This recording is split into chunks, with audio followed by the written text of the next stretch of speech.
Hi, I'm Rob Fournier. I'm the HSE manager here at Helicopter Transport Services. Welcome to the facility. It's going to give you a tour of the place.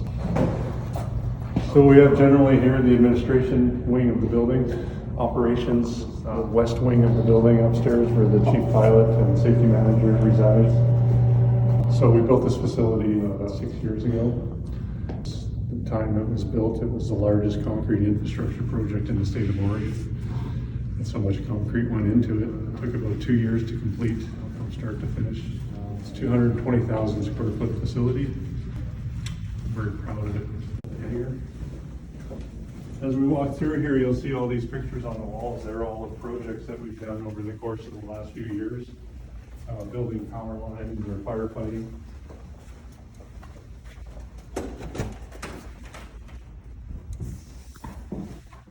We've got the facility manager that walks around 3 times a day cleaning door handles and all that stuff. There's so much area to cover, you know. So recently we added a new security system to the building, which is what all these doors are with the keypads. And that's to facilitate DoD contracts. Some of them have that requirement to have the... This is the main floor of the hangar.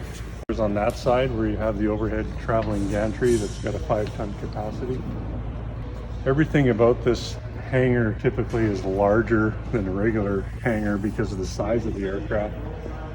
For example, the small helicopter operator would have cranes with a 1.5-ton capacity or 2-ton capacity. The components on these machines weigh so much that you actually need a 5-ton crane to lift some of them in place. For example, the gearbox weighs just shy of about 2 tons. So everything is much bigger on the facility. The floors are all epoxy resin floors. The reason they're so clean is we kind of have the mentality starting from the ground up. If the facility is clean, that rubs off on everyone who works within the facility. It gets transcribed into the maintenance of the machine. It gets transcribed into basically our whole work ethic. This is where the power plants come to be disassembled and worked on and overhauled. Additionally, we have another shop that is in Perryville, Missouri that works on these engines as well. Purchased that shop from Saberliner Corporation, which was one of the largest users of this engine. So they have a very specific test cell there and all the tooling there to be able to run these engines on a test stand as well. And that also kind of gives you another location if you have like a breakdown. It's close to a facility. Yeah, it's very central. Perryville is about 2 hours south of St. Louis, so it's central in the United States.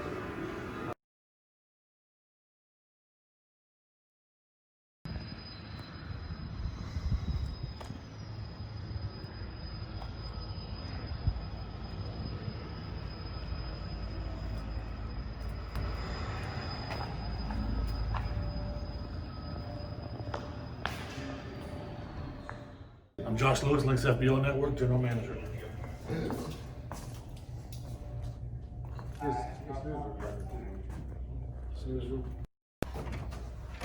Shower. You want a shower?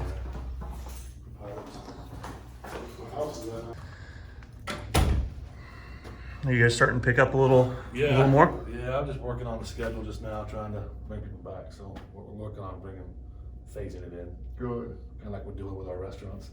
Phasing our people back. Yep. You starting to see a few more planes? We are, and so business is picking up, movements are picking up. So trying to balance that with bringing everybody back and how long this thing takes. So we'll see. I think we're on a good track until now you get the world fall apart again.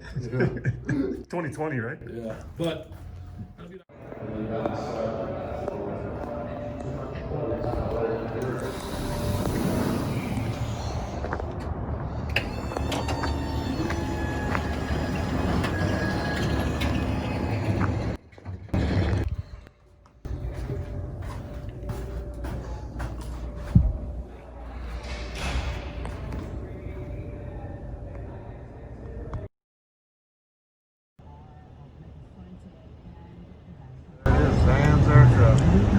Demo hangar.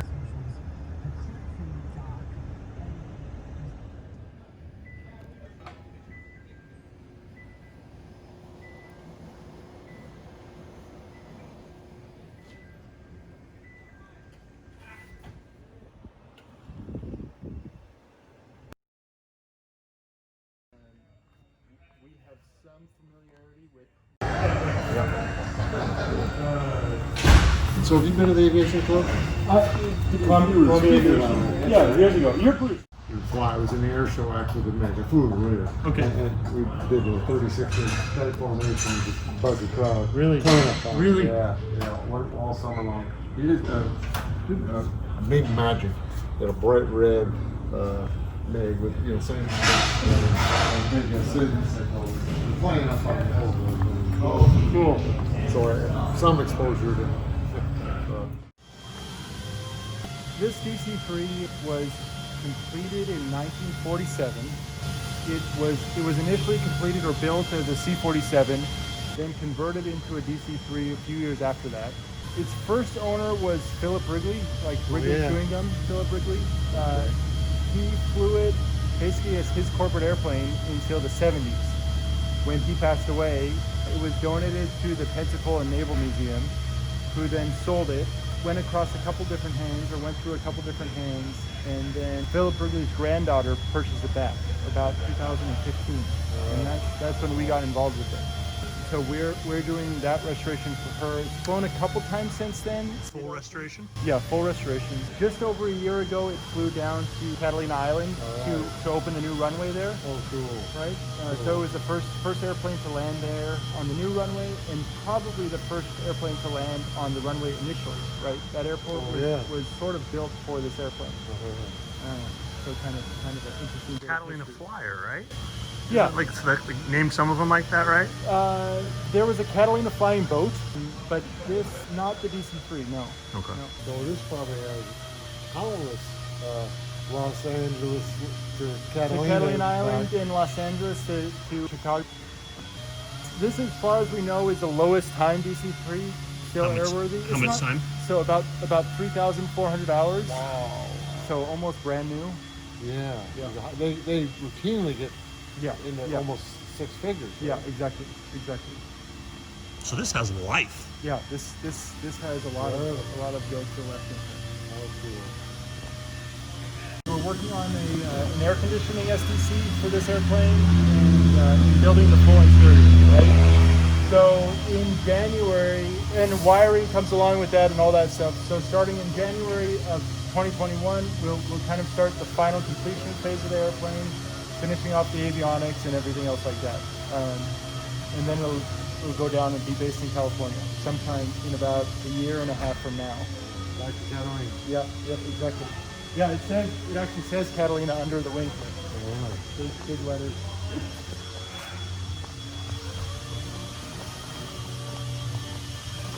Yeah. What a cool history. Yeah, it's pretty unique.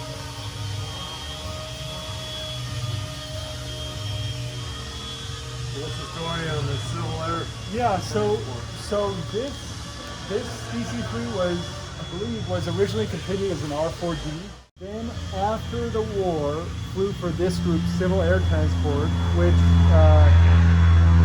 was started by a couple U.S. generals post-World War II and evolved into Air America. So this Civil Air Transport was an airlines. It always flew with an American flag and registered, but flew between Taiwan and mainland China, sort of moving passengers around during the day, but sort of taking a look at things at night, right? Trying to see what's going on.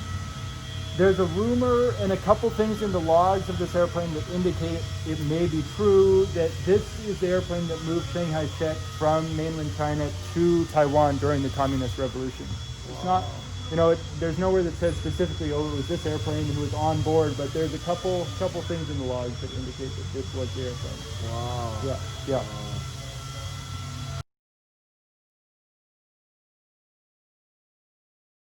This is the operations side of our hangar, and so those two ambulances are dedicated for the Panda team. The Panda team is OHSU's neonatal and pediatric transport team. So they are housed here in Aurora 24 hours a day with a nurse and a respiratory therapist, and then our EMT staffs that ambulance. So not only you're staffing pilots, you're staffing EMTs. EMTs, yep. So we have the ability the Panda team has the ability to go by ground, go in the fixed wing, or jump in the helicopter. So over here, this is our CJ4, and it's our newest fixed wing. We're very proud of it.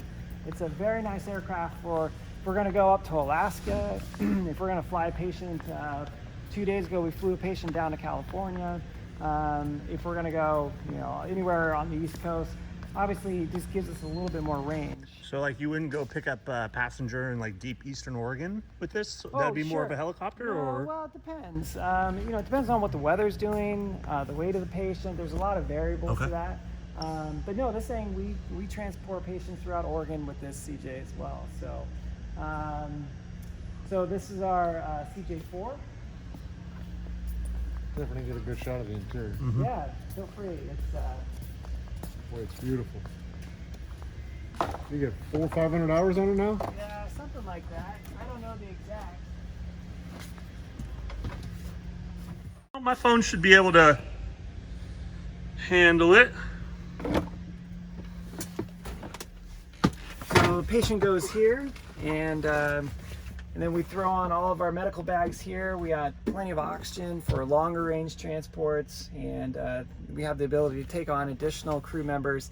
We do a lot of specialty transports with NICU patients and ECMO patients that require additional crew members. So it's just nice to have the extra seats and the extra room when we're going a long ways with a So really depending sick. on the mission, that's Depending who on will the come on. Yep, depending on the flight, depends on who's going to be in the aircraft. Yeah. Very nice. Yeah. Looks like every other CJ. Yeah. Up front. Maintenance manager. Bruce Bennett. Nice to meet you guys. So the EC-135's 7? We've 7. 7. EC-135. So seven of these, Yep. 21 of those. Yep. And then the 407s, we have 4. We have 3 in operation right now. We're taking delivery on another, Fourth, as yeah. well as a two Bell 429s later this year. Congratulations. So, yeah. So the EC-135s, I believe we have 4 P2 pluses. Which are the blue ones. Yep. And then we have the P1. We have the P2 and then the P1s. Yep, which Yep. those are white. Right. So. Oh, do you guys have a preference? Well, I mean, we prefer the 119 is a great aircraft for the type of work that we're doing because it's got speed, it's got power. The issue with the 119 is the maintenance, and so it's just, Ryan could tell you that. Everybody has their own opinion of an aircraft, so maintenance loves the EC-135s because they do not need the maintenance, but then clinical side of things and the aviation doesn't like them because they're not quite as fast or not quite as roomy as a 119. Yeah. So everything has gives and takes. That's right. Yeah. Well, let me take you into the crew quarters. Spend up to 24 hours at a time in this building, so it's very much like a fire department setting where they have sleep rooms, showers, spot to lounge and watch TV. Basically think of their home away from home for 24 hours. And what do you guys staff? So we have a nurse and a paramedic and then a pilot. So we have 1 rotor pilot in here and 1 fixed wing pilot. The pilots change out every 12 hours. They're regulated by the FAA. It says, you know, they're Duty limited time? to a 14-hour duty day max. So we have a new pilot come in every 12 hours. The med crew typically do 24 hours. So you'll operate that CJ single pilot? Single pilot, yep. So that was definitely a requirement for you guys when picking a. You know, we look, like I said, we looked at different airframes, but landed on that CJ just because of being able to operate a single pilot and avionics, and that's why we chose it. So this is kind of where the crew hangs out. Behind you is our blood fridge. We carry 2 units of O-negative blood, so if somebody is bleeding out, we can replace it on scene. And just down the hall here, this is a small kitchen, bathrooms, with a shower, all the comforts of home. Yeah, kind of walking into their home a little bit. Very nice.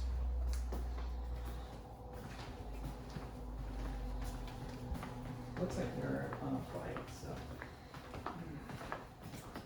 so. This is the fixed wing pilot's office / sleep room. Right there. Pop that in.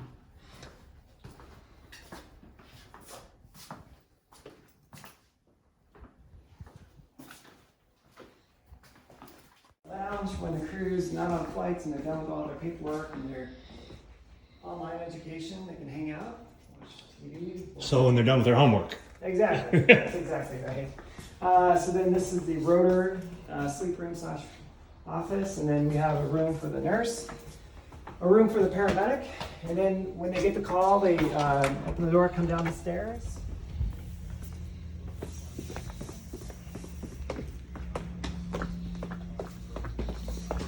Definitely well thought out. Yeah. And they walk out to the aircraft. So the crew is they're on standby right now. But so when we get the flight request, they jump in the helicopter, they take off. Anywhere about 8 minutes, from 7 to 8 minutes when we get the call, they're off the ground, ready to go. So if you want, they're on standby, but I'll let you come over and say hi really quick.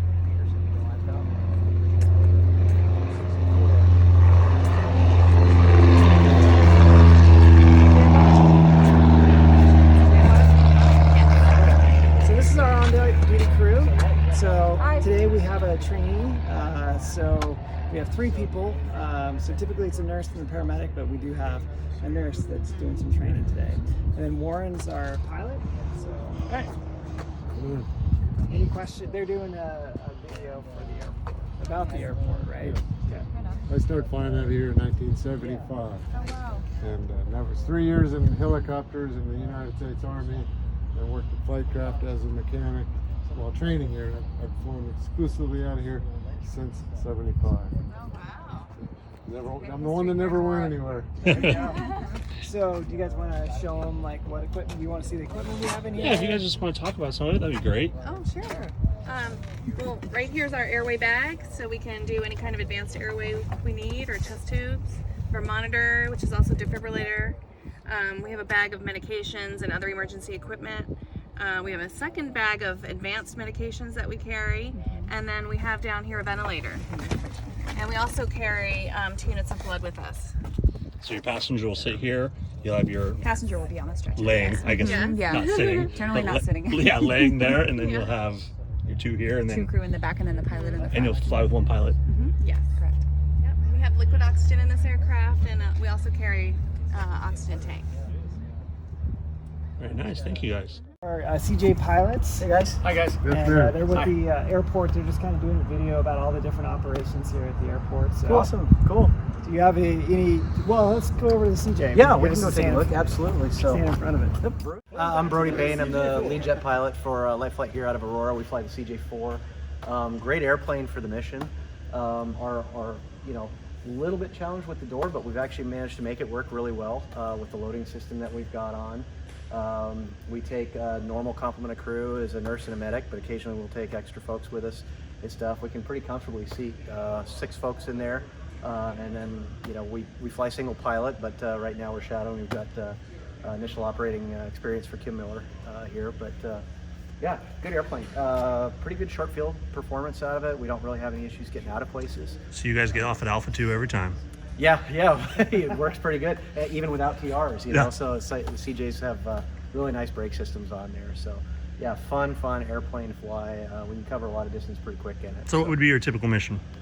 Boy, it just varies. We go down to the Bay Area quite often, but we might go to Astoria too. So 15 minutes to Astoria, and just a little over maybe an hour and 20 minutes down to the Bay Area. We've done some Alaska trips as well, so that's something we really kind of look forward to.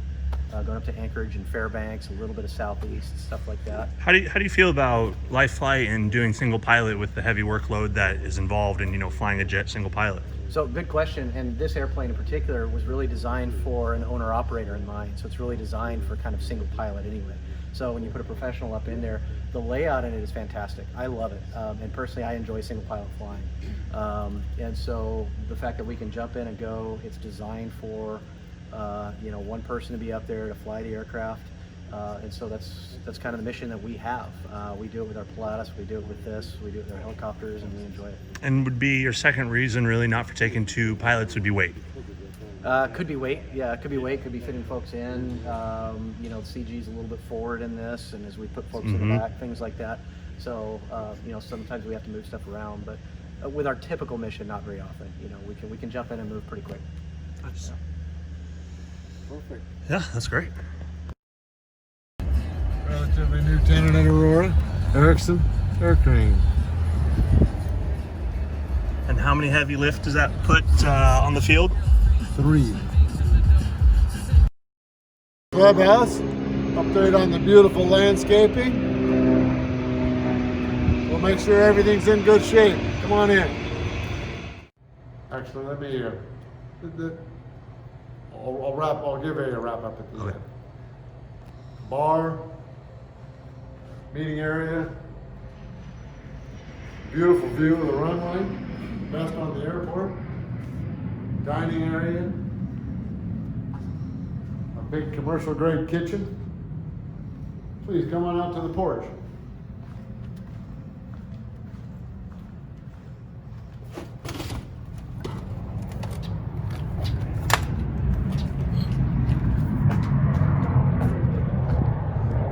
Thank you for joining us. Barbecue. Good, how are you? Chris Daniel making a move. Got another. Just out of that pedal. It's a 182. 210. 210. Yeah. Oh, okay. Looks just like a 182. Yeah. Simple. Oh, it's got retractable, huh? Yeah. And those struts. Oh, I love those. This one's TKS, check it out. Been modified.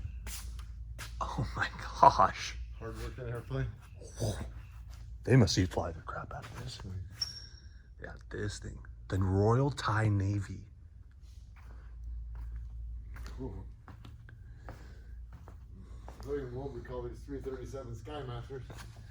This is a military version. A warbird.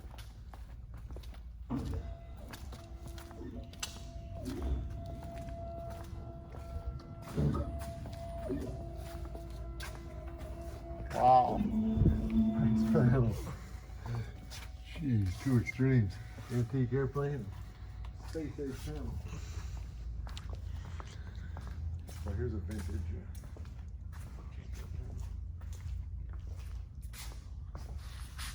This isn't a Warrior, is it? It's another Mooney.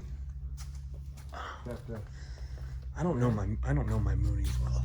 It's got I think. Got the Aspen in it. The earlier ones had manual gear, just a lever. There was Pull it. Yeah, just pull it up and push it down. My name is Jose Gutierrez. I'm the Chief Flight Instructor at Aurora Flight Training. I've been flying since 1985. Did training in different states and flew at different schools, and I think this is probably the best school in the West Coast. And here's the office of Aurora Flight Training. Here's the office of Aurora Flight Training, our dispatch counter, and our waiting room. And then inside, we'll show you classrooms and simulators. Yeah, check out that simulator. Yeah, come this way. We have instructor stations. We have reading material and library. We have simulators for G1000. And then we have our big motion simulator. Classroom is our main classroom, and it's also used as our medical examiner's office twice, sometimes once a week.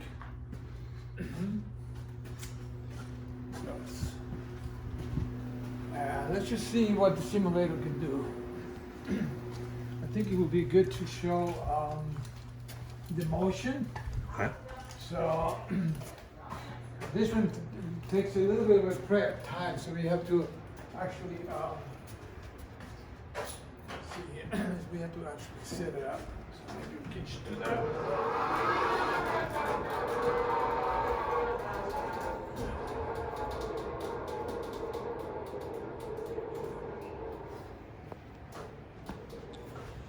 So that would be your start position. Start position.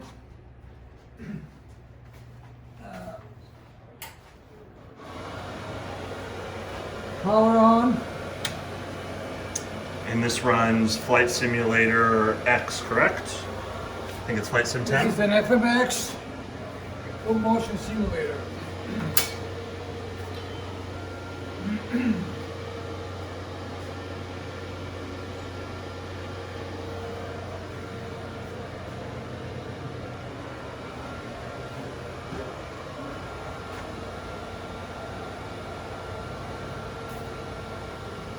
Hit that. Filming? They'll edit it. Okay, go ahead. Steady. This is what I wanted to get. Yeah, you want to get the motion. This one you have to edit it.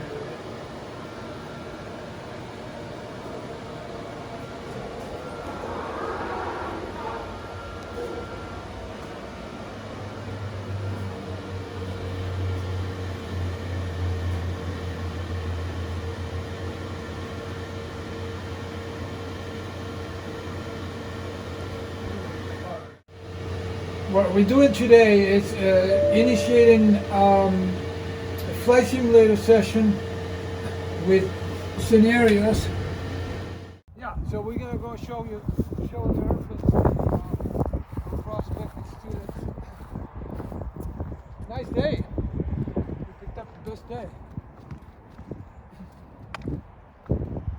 A sky like this invites you to go fly. So you've got G5s in both your Warriors. This one is closed, so I can't slot that. And then ADS-B equipped in all aircraft? Yeah, we're gonna go over that when we go to the 125 Romeo Juliet.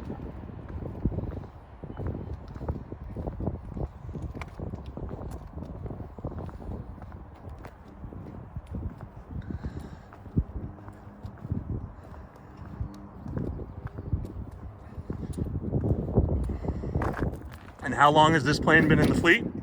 It's been 1 year in the fleet. Okay, welcome to our multi-engine training program. We have an airplane here with state-of-the-art equipment.